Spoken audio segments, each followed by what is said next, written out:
Welcome to Channel Yamek, your insight to the Australian visa system.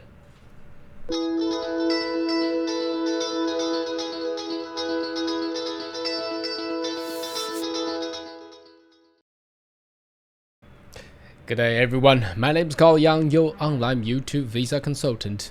Are you interested about migrate to Australia? Why don't you consider to subscribe to my channel and turn on a little bell on side, so once we all have all the news and updates, you'll be the first one getting all the insight. Alright, now this video I would like to share a case study of a 1AA visa, which is a business innovation and investment visa.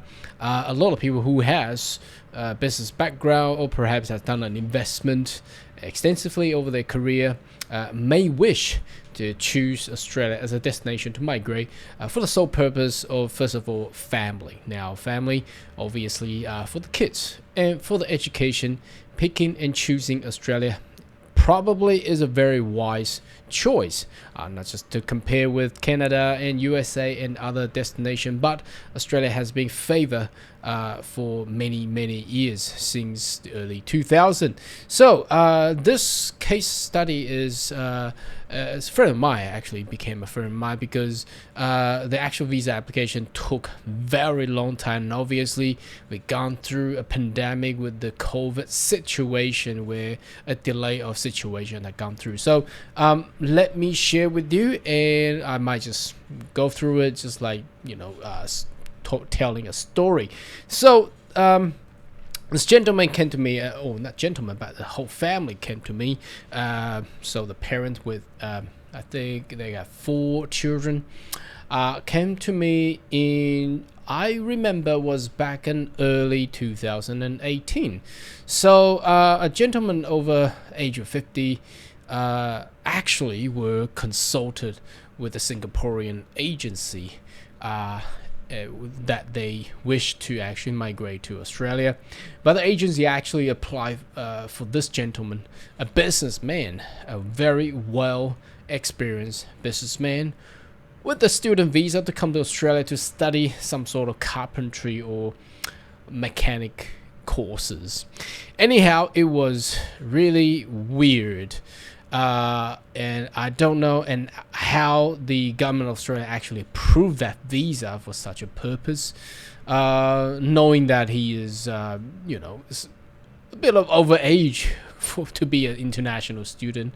Anyhow, so he approached me through a friend of mine, and obviously had a chat, and I saw that they have such a long profile in business, extensively building in the Southeast Asia. So I said that, no, why don't you apply for a business innovation investment visa under the subclass 1AA, where he is looking to establish a further business venture in Queensland. So then he agreed. So this application is actually lodged, as you can see, on the 13th of September 2018. So I believe we know each other and met each other in early 2018, and obviously gone through a lot of documentation preparation, translations, and also the state nomination procedure that took about a month actually. So, and then obviously the visa was lodged, and it took very long time. Now, as you may notice, in 2018 there's also a US and Australia trade war. Now, why am I saying that? Obviously, that is a very significant era and the change of direction for all the Western country as well. So a lot of delay had caused, and there has been a lot of changes. If you notice and been following my channel, you may know that I've been advising a lot of people that the change of policies, dropping from decreasing the annual intake from 190,000 quota down to 160,000 was back then. So then the backlog and delay had started. That was unintended for the applicant and obviously myself, but we have gone through all this whole heap of stories along together. Now, so the applicant actually got his visa granted.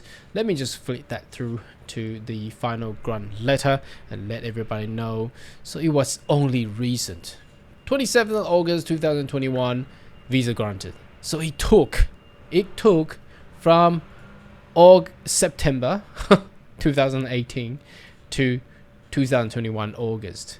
So almost 3 years. Well, I'll say 3 years because if we include the preparation and things, it really got long time. And obviously, 2020, we experienced the virus, the pandemic, hit the whole world, and the delay continues. So what had happened in between? Now, during 2018 September until the first request letter that I received from immigration was, let's have a look, April 2020. So I will imagine that if we had the intention from the immigration was get this application to be clear and finalized in 2020, but as you see the date, it's only about a month after the huge stock collapse back in March 2020, if you remember that. So that whole thing got delayed. Obviously, the request letter here, the content is too much, but briefly, it obviously wanting some updates and also some tax documentation back in the old day where my friend had built a business in Southeast Asia. But of course, at that time and even today, international travel is extremely hard and controlled. And until today, a lot of documentation is very hard to obtain due to the current pandemic situation. So that took very, very long time. And at the time, due to the delay, numbers of the children had also reached the age of 23, where it's no longer meeting the requirement to be dependent child within the application. So what had happened to that child there for the applicant was we had obviously submit extensive support in regards to dependency requirements and things, but unfortunately that didn't go through for obviously for some reason. They believe the child is independent enough. Anyway, we have got the child the other related visa application through anyhow. So that took from April 2020 until August 27th 2021. That was reason.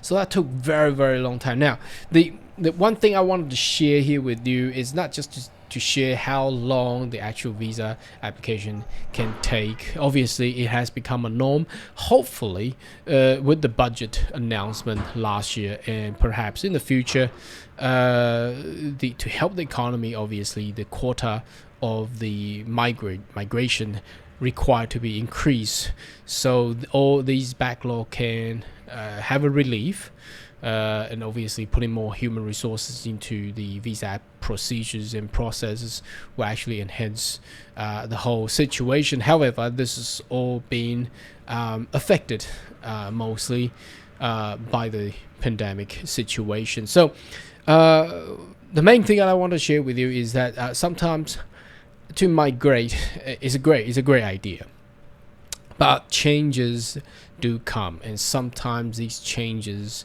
does not come with your plan, and no one will plan ahead and knowing that a lot of these big changes will come anyhow. So it took 3 years. Otherwise, first of all, the child would have still be a dependent if they have the granted last year without the virus. Obviously, if they have the granted in 2020, the child will be within 23 years of age, so 22 or 21, they'll be fine. But then, obviously, things, do change. You may notice that last year until today, everything does not go with our plan. So the main thing that as a migrant, or if you planned to migrate, you need to have this mindset in your head, knowing that changes do come every day. Changes to come and do introduce, day by day. So you need to have that risk management ahead of you as well. And again, for people who want to migrate, it is always better to migrate earlier than later. See, if this guy would have come to me back in 2017, all these issues won't be there anyway. If he would have come here by 2016, he wouldn't have these issues anyhow. So again, migration is a way to plan. It may take some time because it's once of a lifetime. However, finding a right information and consult with the right person is very important. I'm not saying you need to come to me, but I'm ready to put this kind of information transparent on the website, on the internet, on YouTube, on Facebook, for everybody to be shared. Understanding if you are looking to migrate, what you need to foresee and what you need to be prepared mentally and obviously for your whole family as well. Anyhow, should you have more question and query, more than welcome to leave a comment right down below, and I see you next video. Goodbye.